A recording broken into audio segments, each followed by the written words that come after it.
Something interesting I'd like to highlight today is that this pile of bark lying under this tree. Now, if you were in your garden or in the wilderness somewhere out in the bush in Africa, and you saw a whole lot of bark pieces like this lying at the base of a tree, you might assume that it has had to do with either strong winds or rain or hail or something that's knocked the bark off, or potentially just the natural growth and aging of the tree as the bark tends to fall off, gets dry and peels away. And many trees do have bark that does that. It tends to just sort of fall off with the slightest disturbance.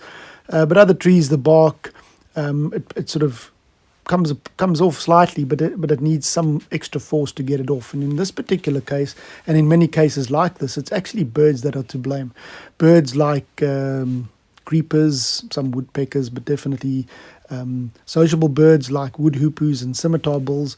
They have very long, thin beaks, quite strong beaks. The males tend to have slightly more robust beaks than the females, and they move around on the trunks and branches of trees, and they actually forcefully move, dig their beak in like a lever or a chisel, and then they pull chunks of the bark away. And what they're looking for is invertebrates, whatever they can find, little insects, spiders, scorpions, even wood borers, things like that. And then they eat those little insects, and then they just clamber around, moving up and down and breaking off chunks of bark that, of course, then fall to the ground. Now,